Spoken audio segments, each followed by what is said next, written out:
السلام علیکم۔ یہ حصہ سوم تعلیم الاسلام صفحہ نمبر 29 اور ٹوٹل تعلیم الاسلام کا صفحہ نمبر 91 ہے۔ تو نواقض وضو کے باقی مسائل، جن چیزوں سے وضو ٹوٹ جاتا ہے ان کے باقی مسائل مفتی بیت اللہ صاحب لا رہے ہیں۔ سوال: ناپاک چیز بدن سے نکل کر کتنی بہہ جائے تو وضو ٹوٹ جاتا ہے؟ جواب: کوئی ناپاک چیز بدن سے نکل کر اس مقام کی طرف جس کا وضو یا غسل میں دھونا فرض ہے تھوڑی سی بہہ جائے تو وضو ٹوٹ جاتا ہے۔ سوال: آنکھ میں خون نکل کر آنکھ کے اندر بہا، باہر نہیں نکلا تو وضو ٹوٹا یا نہیں؟ جواب: نہیں ٹوٹا، کیونکہ آنکھ کے اندر کا حصہ نہ وضو میں دھونا فرض ہے نہ غسل میں دھونا فرض ہے۔ سوال: اگر زخم پر خون ظاہر ہو، اسے انگلی یا کپڑے سے پونچھ لیا، پھر ظاہر ہوا، پھر پونچھ لیا، کئی بار ایسا کیا تو وضو ٹوٹا یا نہیں؟ جواب: یہ دیکھو کہ اگر خون پونچھا نہ جاتا تو بہہ جانے کے لائق تھا یا نہیں۔ اگر اتنا تھا کہ بہہ جاتا تو وضو ٹوٹ گیا، اور اگر اتنا نہیں تھا تو وضو نہیں ٹوٹا۔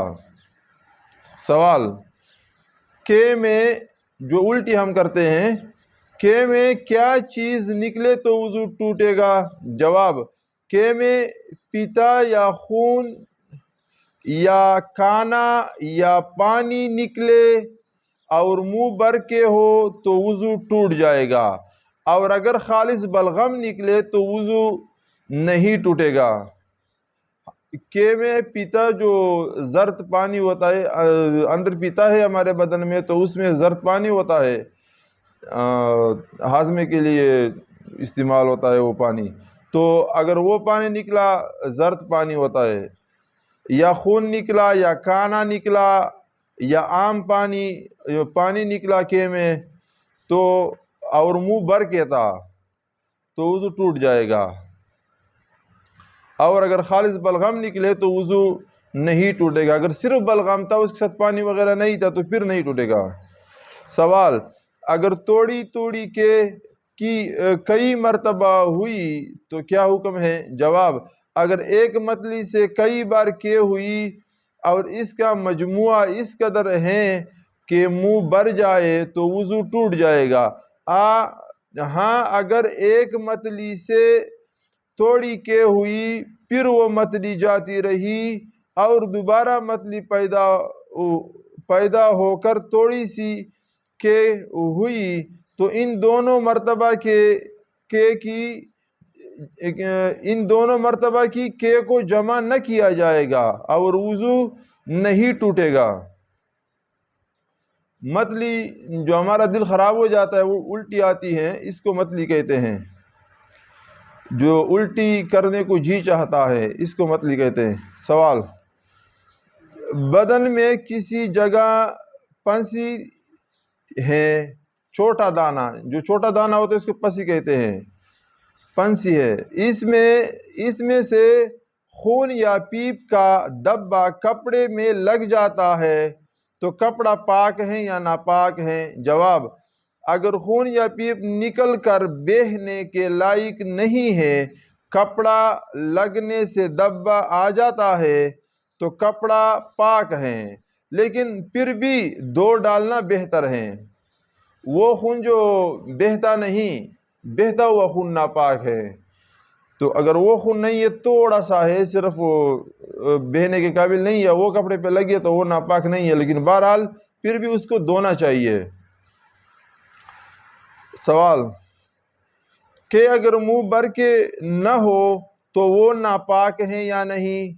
الٹی ناپاک ہے نا، لیکن اگر وہ منہ بھر کے نہ ہو، یعنی بہت توڑا ہو، تو جواب میں لکھتے ہیں نہیں۔ کہ اگر منہ بھر کے نہ ہو تو وہ ناپاک ہے یا نہیں ہے؟ جواب: نہیں۔ سوال: جونک نے بدن میں چمٹ کر خون پیا اور بڑھ گئی، یا مچھر پسو نے کاٹا تو اس سے وضو ٹوٹے گا یا نہیں؟ جواب: جونک سے خون پینے سے وضو ٹوٹ جائے گا۔ جونک وہ جو 1-2 انچ 3 انچ لمبا ہوتا ہے اور لوگوں کے بدن سے خون نکالنے کے لیے استعمال ہوتا ہے، پانی کا جانور ہے، تو وہ بدن پہ لگا لیتے ہیں اور وہ پھر بدن سے خون پیتا رہتا ہے۔ تو وہ اس کے بارے میں یہ کہتے ہیں کہ جونک کے خون پینے سے وضو ٹوٹ جائے گا، اگرچہ چھڑانے کے بعد اس کے کاٹے ہوئے زخم سے خون نہ بہے۔ جب اس سے چھڑا لیا تو بدن سے خون نہیں بہ رہا، لیکن پھر بھی وضو ٹوٹ گیا۔ کیوں؟ کیونکہ جونک اتنا خون پی جاتی ہے کہ اگر وہ خون بدن سے نکل کر اس کے پیٹ میں نہ جاتا تو یقیناً بہہ جاتا، تو وہ بہہ جاتا، اور بہنے جب اتنا زیادہ ہو کہ بہہ سکے تو وہ اس سے ٹوٹ جاتا ہے وضو۔ اور مچھر پسو کے کاٹنے سے وضو نہیں ٹوٹتا، کیونکہ یہ بہت تھوڑی مقدار میں خون پیتے ہیں جو بہنے کے لائق نہیں ہوتا۔ سوال: کس قسم کی نیند سے وضو نہیں ٹوٹتا؟ جواب: کڑے کڑے سو جانے یا بغیر سہارا لگائے ہوئے بیٹھ کر سونے یا نماز کی کسی حیت پر سونے سے وضو نہیں ٹوٹتا۔ جیسے نماز میں سجدہ ہے، سجدے میں سو گیا یا قعدہ میں سو گیا تو وضو نہیں ٹوٹے گا۔ سوال: کیا کوئی شخص ایسا بھی ہے کہ سو جانے سے اس کا وضو نہیں ٹوٹتا؟ جواب: ہاں، انبیاء علیہ السلام کا وضو نیند سے نہیں ٹوٹتا، یہ ان کی خصوصیت اور خاص فضیلت تھی۔ سوال: کیا نماز میں کہکہا مار کر کھلکھلا کر ہنسنے سے سب کا وضو ٹوٹ جاتا ہے، اور کہکہا سے کیا مراد ہے؟ جواب: کہکہا سے مراد یہ ہے کہ اتنے زور سے ہنسے کہ اس کی آواز دوسرے پاس والے لوگ سن سکے، جو یہاں موجود لوگ ہیں تمہارے پاس جو ہیں وہ لوگ سن سکے۔ نماز میں کہکہا مار کر ہنسنے سے وضو پاس والے لوگ سن سکے۔ نماز میں کہکہا مار کر ہنسنے سے وضو ٹوٹنے کی یہ شرطیں ہیں۔ نمبر 1، ہنسنے والا بالغ مرد یا عورت ہو، کیونکہ نابالغ کے کہکہے سے وضو نہیں ٹوٹتا۔ نمبر 2، جاگتے میں ہنسے، پس اگر نماز میں سو گیا اور سوتے میں کہکہا مار کر ہنسا تو وضو نہیں ٹوٹے گا۔ نمبر 3، جس نماز میں ہنسا ہے وہ رکوع سجدہ والی نماز ہو، پس نماز جنازہ میں کہکہا سے وضو نہیں ٹوٹتا۔ سوال: کیا کسی دوسرے شخص کے سطر پر نظر پڑ جانے سے وضو ٹوٹ جاتا ہے؟ جواب: اپنے یا کسی دوسرے شخص کے سطر پر قصداً یا بلا قصد نظر پڑنے سے وضو نہیں ٹوٹتا۔ تو یہ وضو ٹوٹنے کے مسائل تھے، اور اس کے بعد انشاءاللہ غسل کے مسائل آئیں گے، تو اگلے ویڈیو میں تعلیم الاسلام سے وہی سنائیں گے انشاءاللہ۔ السلام علیکم۔